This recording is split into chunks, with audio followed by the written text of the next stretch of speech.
Hello बच्चों, आप सभी बच्चों का देव क्लासेस में स्वागत है। आज हम आपको बताने जा रहे हैं क्लास 10th की केमिस्ट्री के बारे में। आजकल आप देख रहे हैं कि पेपर का तरीका थोड़ा चेंज हो गया है। साइंस में आपके 20 नंबर के बहुविकल्पी आने लगे हैं, जो मोस्ट इम्पॉर्टेंट है। सबसे ज़्यादा उसमें बारीकी पता होनी चाहिए किसी भी सब्जेक्ट के बारे में। अगर बहुविकल्पी पूछ रहा है तो उसके हमें हर एक क्वेश्चन का आंसर सही तरीके से पता होना चाहिए, वरना लिखने वाला तो होता था तो अगर 3 नंबर का है, थोड़ा बहुत सही भी है तो 1-2 नंबर मिल जाते थे। लेकिन इसमें क्या होता है कि पूरा कन्फर्म होना चाहिए तभी नंबर मिलेंगे, इसलिए बहुत बारीकी से अब पढ़ने की ज़रूरत है। तो ध्यान से देखिए और सभी दोस्तों को शेयर करिए। जो नए बच्चे हों वो चैनल को सब्सक्राइब जरूर करें और वीडियो शेयर करिए। चलिए देखते हैं, फालतू का टाइम बर्बाद करने से कोई। 20 नंबर के बहुविकल्पी हैं, इनमें से कौन कौन से क्या हम चार होते हैं ऑब्जेक्टिव, उसमें से एक राइट होता है, बताएंगे कौन सा है। और चारों ऑब्जेक्टिव के बारे में बताएंगे क्यों नहीं है, अगर क्योंकि फिर चारों पूछ लेते हैं। पहला है इसमें दानेदार जिंक पर तनु हाइड्रोक्लोरिक अम्ल डालने से कौन सी गैस उत्पन्न होती है। ये HCl है, इसको हाइड्रोजन क्लोराइड या हाइड्रोक्लोरिक अम्ल भी बोलते हैं। दानेदार जिंक कह रहा है कि दानेदार जिंक पर तनु हाइड्रोक्लोरिक अम्ल डालने पर कौन सी गैस उत्पन्न होती है। यानी Zn की जब HCl से क्रिया कराएंगे तो कौन सी गैस उत्पन्न होगी। अब इसमें देखना है क्योंकि Cl भी है और इसमें हाइड्रोजन भी है। सबसे पहली बात हमको ये देख लेना है कि इससे संबंधित क्या चीजें नहीं हैं। ठीक है, तो सबसे पहले हम इसमें चारों ऑप्शन में से देखेंगे कि क्या चीजें नहीं है। देखिए, इसमें कहीं भी रिएक्शन में ऑक्सीजन नहीं है, तो मतलब ये नहीं है। ठीक है, इसके बाद इसमें सल्फर डाइऑक्साइड है, ये होता है सल्फर डाइऑक्साइड, ये भी नहीं है, ये भी गलत है। अब इसमें हमारे में क्या है, HCl है, हाइड्रोजन गैस भी है, क्लोरीन भी है। तो इनमें से देखना है कि कौन सा हमारा निकलेगा।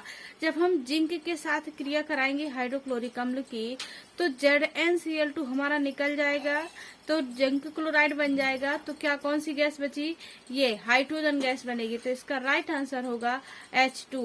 और जो ये क्लोरीन होता है ये जिंक के साथ क्रिया करके विस्थापित हो जाता है, तो ये क्या हो जाएगा, जिंक क्लोराइड बन जाएगा, प्लस हमारा हाइड्रोजन बचेगा, तो क्या हो जाएगा, हाइड्रोजन गैस बनेगी। चलिए अगला देखते हैं।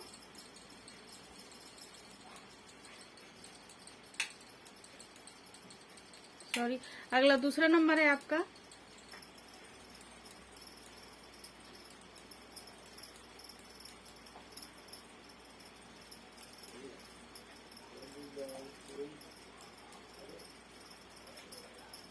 दूसरा है मैग्नीशियम रिबन के दहन से वह किस रंग के चूर्ण में परिवर्तित हो जाता है। यानी मैग्नीशियम रिबन के दहन से वह किस रंग में चूर्ण हो जाता है। चूर्ण जो मैग्नीशियम रिबन का दहन कराने पर जो चूर्ण होता है तो वो किस रंग में परिवर्तित हो जाता है। चलिए देखते दूसरे नंबर में इसमें क्या होगा आंसर सही। इसमें 4 ऑप्शन दिए होते हैं। पहला है काला, दूसरा है भूरा, तीसरा है सफेद और चौथा है आपका पीला। तो इसमें हमें ये देखना है कि इसका कौन सा राइट आंसर होगा। जब मैग्नीशियम रिबन को जलाएंगे, दहन करने का मतलब होता है जलाना, किसी भी चीज की क्रिया को दहन करना मतलब जलाना होता है। मैग्नीशियम रिबन के दहन से किस रंग के चूर्ण में परिवर्तित हो जाएगा। जब मैग्नीशियम रिबन को हम जलाएंगे तो वो ब्लैक जो होता है वो कार्बन जलाने से होता है, और भूरा होता नहीं है यहाँ पे, और ना ही पीला। इसमें जो राइट आंसर होगा आपका सफेद होगा। मैग्नीशियम रिबन को दहन से जलाने से कौन सा होगा, सफेद। आपका यहाँ पे राइट आंसर होगा C नंबर, सफेद। ये आपका राइट आंसर होगा सफेद। अब इसी तरह से संबंधित एक और क्वेश्चन है, मैग्नीशियम रिबन के दहन से वह किस रंग का चूर्ण परिवर्तित होता है, सफेद रंग का। और अगला क्वेश्चन तीसरा नंबर इसी में पूछा गया है कि मैग्नीशियम का वायु की उपस्थिति में जलना, मतलब जब मैग्नीशियम वायु की उपस्थिति में जलता है तो वह क्या है। अपचयन है, ऑक्सीकरण है, वाष्पन है, ऊर्ध्वपातन है, क्या है।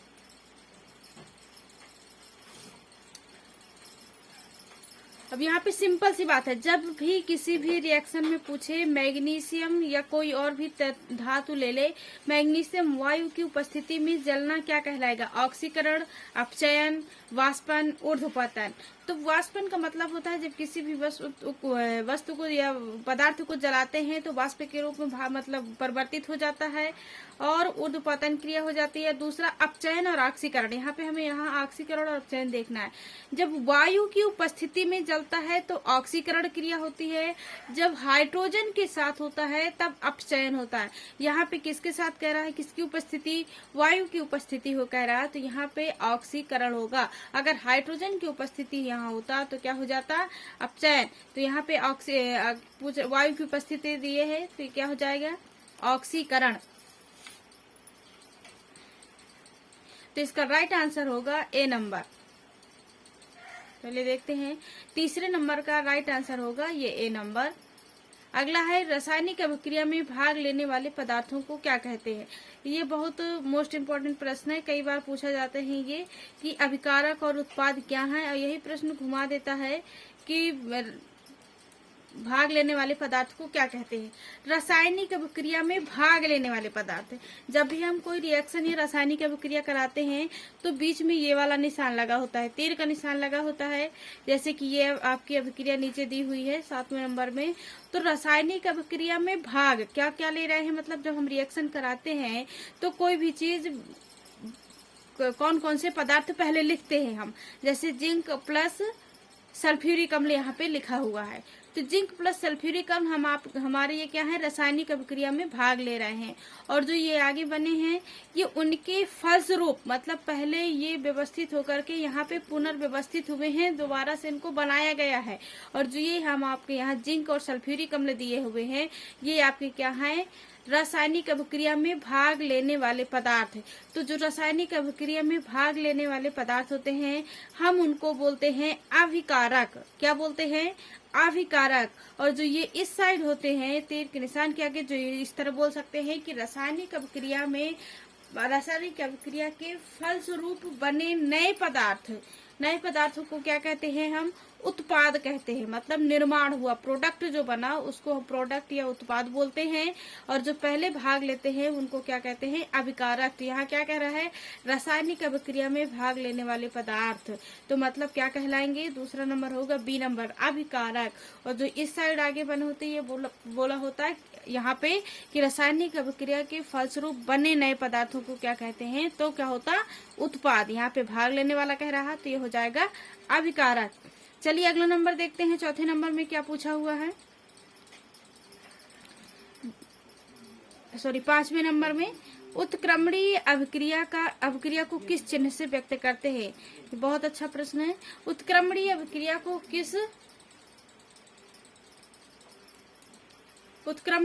को किस चिन्ह से व्यक्त करते हैं? उत्क्रमणीय और अनुत्क्रमणीय। जो ये आपका होता है ये अनुत्क्रमणीय अभिक्रिया का चिन्ह है। जैसे कि ज्यादातर रिएक्शनों में यही यूज होता है, उत्क्रमणीय कम होता है। तो ये जो आपका चिन्ह है ये अनुत्क्रमणीय अभिक्रिया का है। किसका है? अनुत्क्रमणीय अभिक्रिया का। आपका यहाँ पे जो आंसर होगा ये उत्क्रमणीय अभिक्रिया का चिन्ह ये होता है। उत्क्रमणीय अभिक्रिया का मतलब होता है कि जैसे हम कोई भी अभिकारक से उत्पाद बना सकते हैं, रिएक्शन कराते हैं, और उत्पाद से पुनः अभिकारक का निर्माण हो जाता है। जो भी तत्व या धातु ली जाती है तो अभिकारक से उत्पाद और उत्पाद से अभिकारक हम बना सकते हैं। ये डबल चिन्ह का मतलब यही होता है कि जो इस साइड होगा तो इधर बन जाएगा, जो इधर होगा उससे फिर से रिएक्शन करा के हम वही चीज प्राप्त कर सकते हैं। तो उसका मतलब क्या होता है? उत्क्रमणीय अभिक्रिया। तो इसका राइट आंसर होगा ये सी नंबर। अगला क्वेश्चन है भौतिक परिवर्तन में बदलता है, मतलब भौतिक परिवर्तन किस में बदल जाता है? फिजिकल। भौतिक परिवर्तन में बदलता है क्या? अणुओं का द्रव्यमान या अणुओं की रचना या अणुओं की व्यवस्था या फिर ये सभी।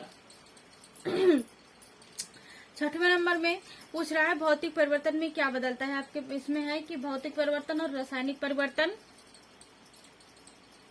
तो इसमें क्या बदलता है।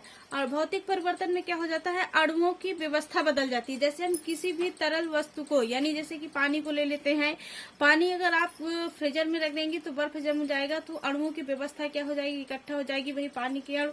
और अगर उसको द्रव में बदल दिया जाएगा तो फैल जाएगा। तो मतलब यहाँ पे क्या हो जाता है, उसके अणुओं की व्यवस्था बदल जाती है। तो ये कौन सा परिवर्तन है, ये भौतिक परिवर्तन है आपका।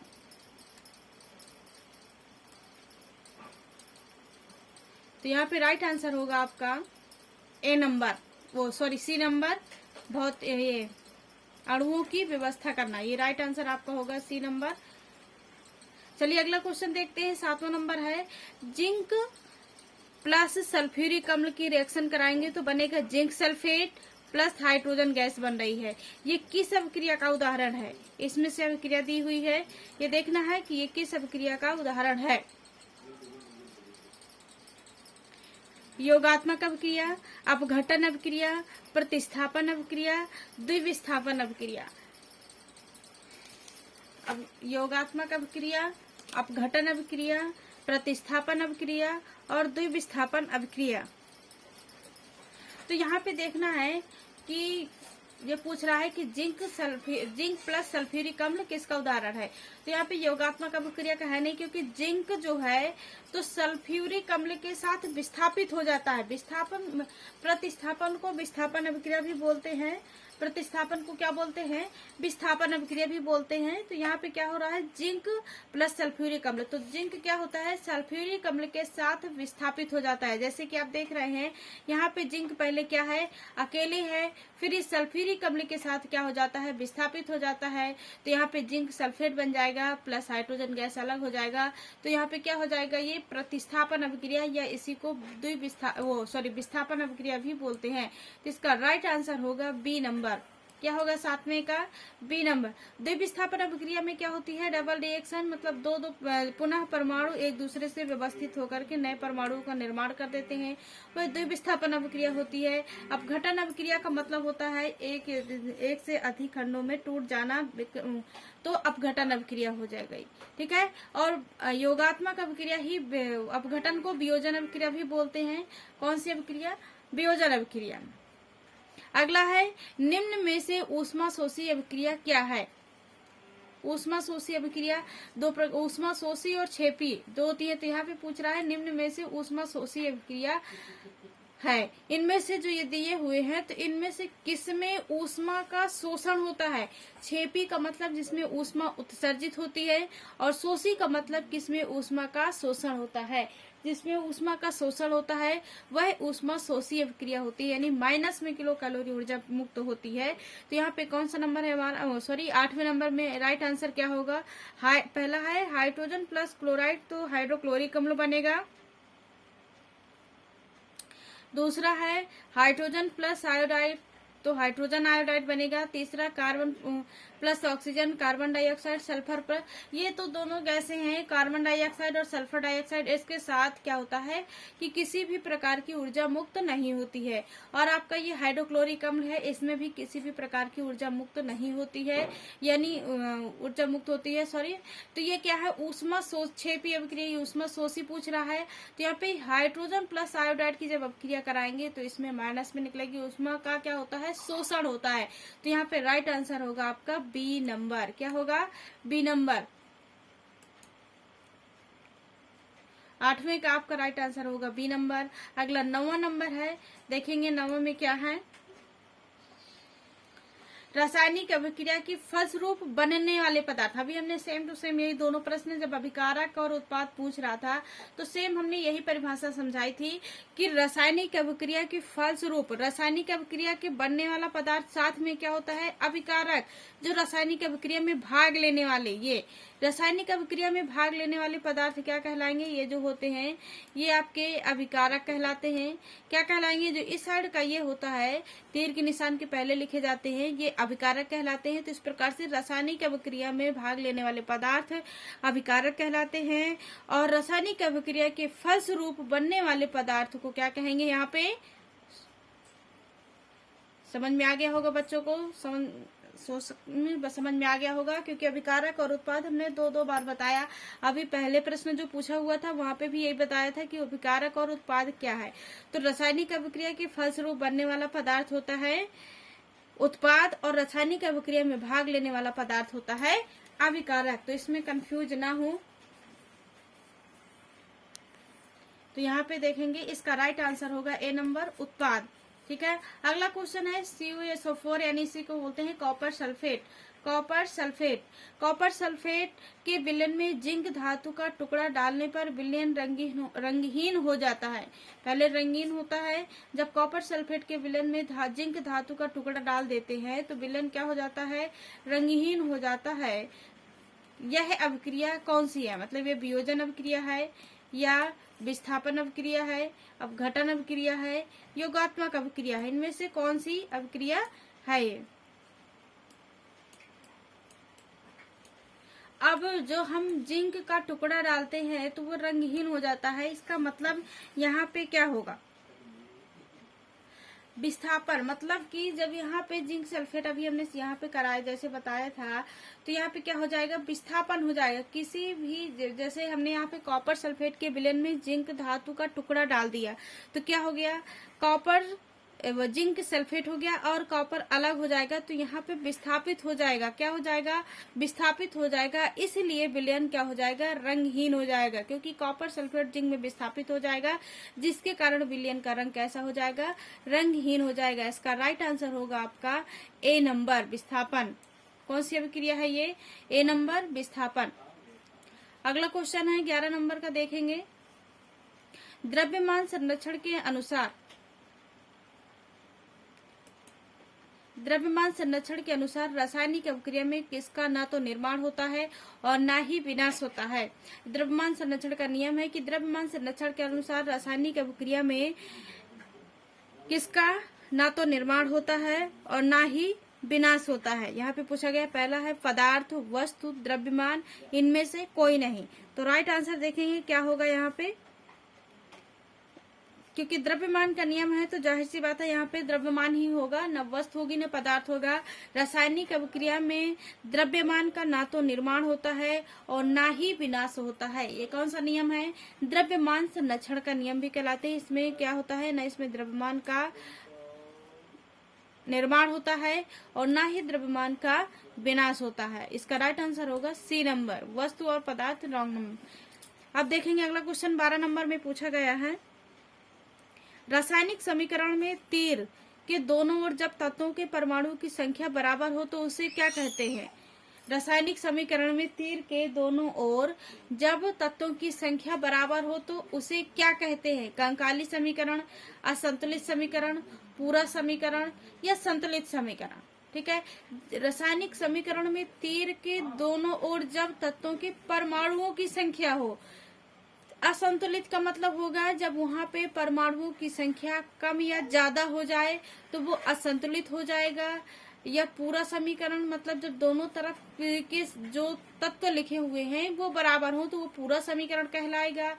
और संख्या जब बराबर हो, जब तत्वों के परमाणुओं की संख्या बराबर हो तो उसे हम क्या कहेंगे, संतुलित समीकरण कहेंगे। यहाँ पे राइट आंसर क्या होगा, डी नंबर।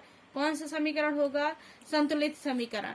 जब दोनों तरफ की संख्याएं बराबर होंगी तभी तो वो संतुलित होगी, तो उसको क्या बोलेंगे, संतुलित समीकरण।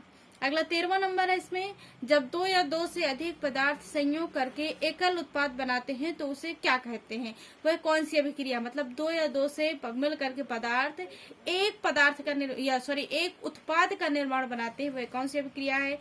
वियोजन, विस्थापन, द्विविस्थापन, संयोजन। संयोजन और वियोजन यहाँ आपके जस्ट उल्टा है। संयोजन और वियोजन आपके यहाँ पे क्या है, उल्टा है एक दूसरे पर। इसी प्रकार से विस्थापन और द्विविस्थापन भी उल्टा है। या फिर जब दो या दो से अधिक पदार्थ संयोग होकर के एकल उत्पाद का निर्माण करते हैं तो ये है संयोजन अभिक्रिया। क्या है आपकी, संयोजन अभिक्रिया। और वियोजन का मतलब है जब एकल पदार्थ संयोग करके, जब एकल पदार्थ दो या दो से अधिक उत्पादों का निर्माण करता है। क्या करता है, जब एकल अभिकारक इस प्रकार से भी लिख सकते हैं, जब एकल अभिकारक दो या दो से अधिक उत्पाद का निर्माण करता है वह क्या होती है? वियोजन अभिक्रिया। और विस्थापन अभी हमने आपको बताया था, जब किसी भी तत्व दूसरे धातुओं में विस्थापित हो जाते हैं वो विस्थापन अभिक्रिया होती है। और द्विविस्थापन अभिक्रिया, जब कोई पदार्थ दूसरे पदार्थ में पुनः व्यवस्थित हो, पुनः तरीके से व्यवस्थित हो जाते हैं या नए पदार्थों का निर्माण करते हैं, वह क्या कौन सी अभिक्रिया होती है? द्विविस्थापन अभिक्रिया होती है। अगला है ताप, दाब, उत्प्रेरक आदि को अभिक्रिया के तीर के निशान पर दिखाया जाता है। ताप, दाब, उत्प्रेरक आदि को अभिक्रिया के तीर के निशान पर मतलब कहाँ दिखाया जाता है? ताप, दाब जो उत्प्रेरक होते ऊपर दिखाया जाता है या फिर नीचे दिखाया जाता है या फिर आगे या ऊपर नीचे, इनमें से देखेंगे।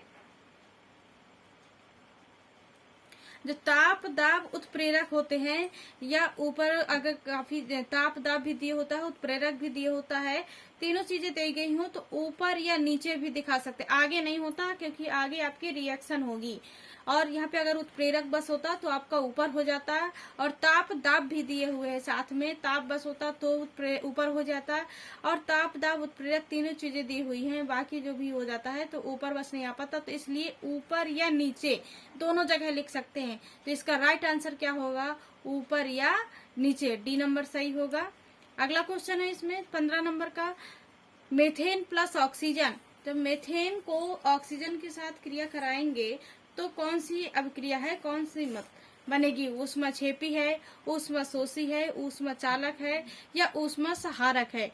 मेथेन को ऑक्सीजन के साथ गर्म करने पर कार्बन डाइऑक्साइड प्लस जल बनता है, तो इसमें से यह कौन सी अभिक्रिया है? इसमें क्या होती है? ऊष्मा का शोषण होता है या ऊष्मा उत्सर्जित होती है?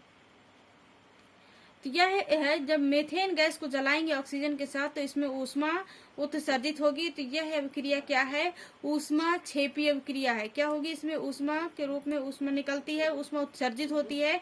मेथेन गैस और ऑक्सीजन गैस को दोनों को जलाते हैं तो क्या होती है? ऊष्मा उत्सर्जित होती है, इसलिए इसका आंसर राइट होगा ऊष्माक्षेपी। अगला क्वेश्चन है 16 नंबर का, C2H12O6 C2H12O6 plus 6O2 plus 6H2O, तो क्या बनाएंगे? 6CO2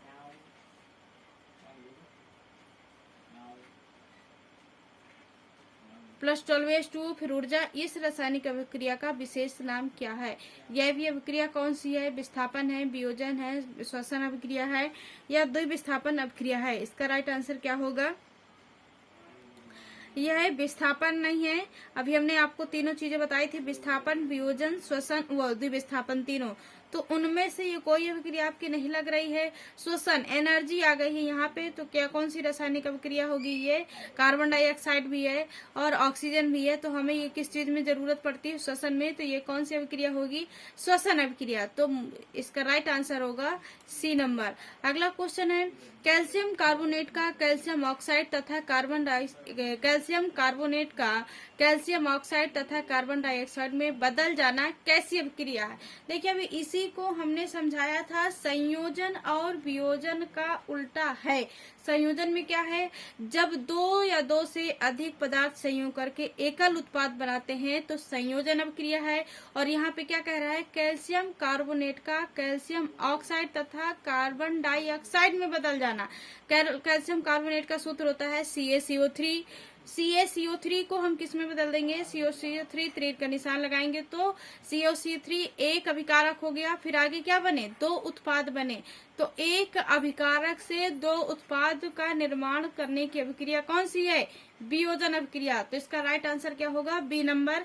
अभी हमने संयोजन और वियोजन में जस्ट उल्टा अंतर बताया था कि क्या है, तो इसका आंसर होगा बी नंबर। संयोजन और वियोजन, ये जो विस्थापन और द्विविस्थापन होती है, इनके अंतर्गत के उदाहरण जो होते हैं इनकी डेफिनेशन आनी चाहिए कि क्या है, क्योंकि इनमें से ये बहुत प्रश्न पूछे जाते हैं। तो ध्यान से देखें कि संयोजन की डेफिनेशन क्या है और वियोजन की डेफिनेशन क्या है। जैसे अभी हमने बताया कि एक दूसरे की दोनों उल्टा है। संयोजन में क्या होता है? एक या एक से अधिक पदार्थों का निर्माण करके एकल उत्पाद बनाते हैं।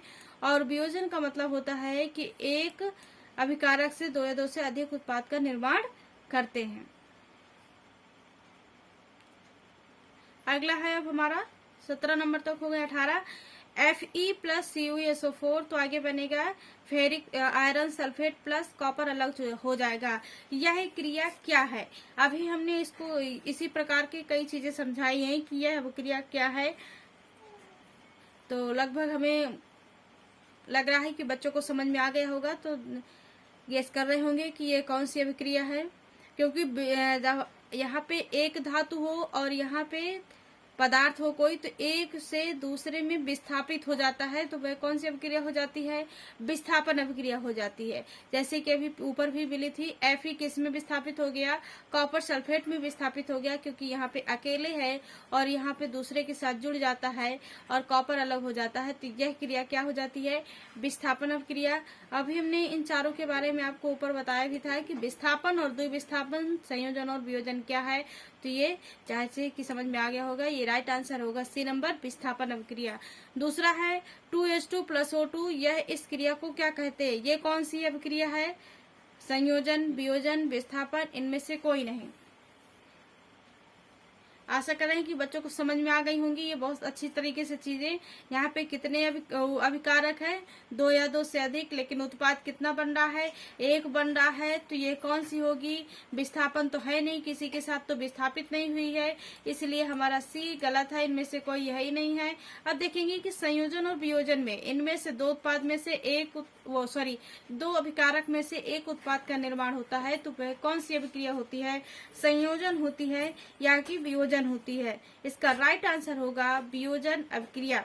19वें का संयोजन अभिक्रिया। वियोजन में क्या होता है? एक उत्पाद से एक अभिकारक से 2 उत्पादों का निर्माण करना। यहाँ एक उत्पाद 2 अभिकारक से एक उत्पाद का निर्माण करना संयोजन अभिक्रिया होती है। यही कंफ्यूज करने वाली बात होती है संयोजन और वियोजन में। ध्यान दें, इधर 2 या 2 से अधिक पदार्थ होंगे, इधर एक पदार्थ बनेगा, वो क्या होगी? संयोजन। और इधर एक पदार्थ होगा, यहाँ 2 या 2 से अधिक होंगे, वो होगी वियोजन। अगला है 20 नंबर, इनमें से कौन सा भौतिक परिवर्तन नहीं है? जल वाष्प उत्पन्न करता उबलता जल, बर्फ पिघलकर जल उत्पन्न करती। इनमें से भौतिक परिवर्तन क्या पूछ रहा है? सबसे पहले ये देख लेना ना, नहीं है नहीं पूछ रहा है कि आप टिक लगा दें। जल वाष्प उत्पन्न करता उबलता जल, यहाँ पे भी जब हम जल को गर्म करेंगे तो उबलता हुआ खौलता हुआ जल, ये भी एक फिजिकल है। बर्फ पिघलकर जल उत्पन्न करती है, यह भी एक फिजिकल है। एलपीजी का दहन यानी गैस जलना भी एक आपकी क्या है? फिजिकल परिवर्तन है। अगला है, इसमें कौन सा बच रहा है लास्ट में? जल में नमक का घुलना। क्या है? जल में नमक का घुलना।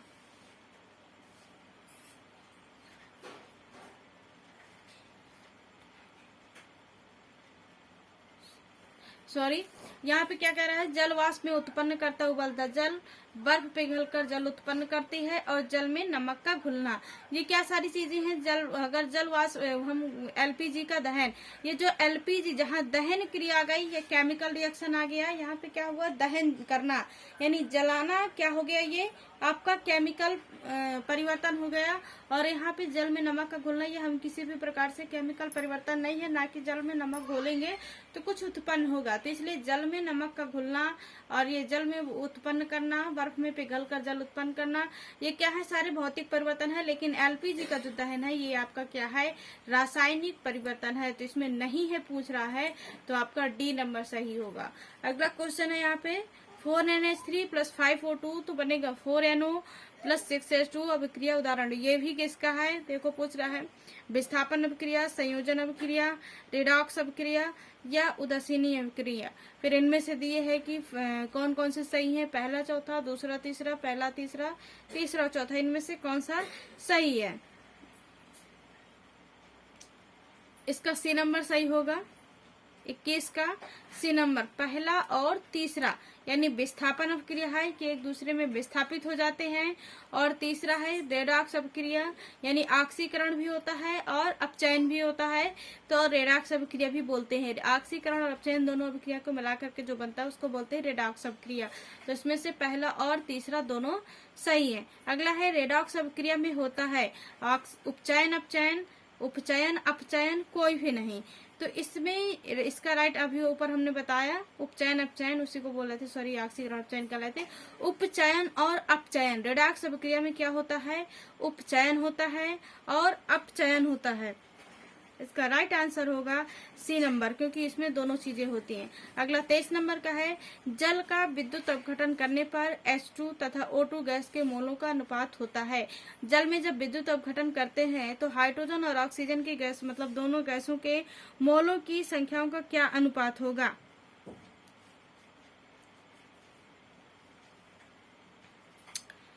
तो यहाँ पे देखेंगे कि हाइड्रोजन जल का सूत्र क्या होता है H2O।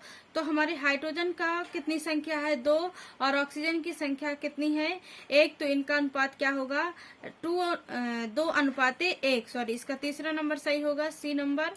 कौन सा सही होगा, ये सी नंबर 2:1। हाइड्रोजन की संख्या कितनी होती है 2 और ऑक्सीजन की संख्या 1 होती है, इसलिए यहाँ पे 2:1 होगा।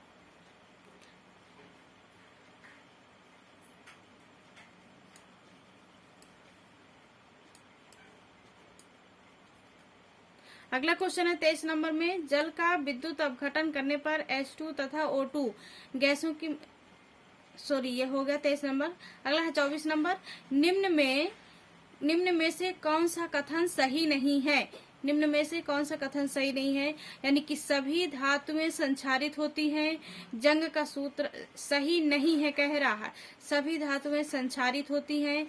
जंग का सूत्र सॉरी FeO3 × XH2 यही होता है, यानी ये सही है।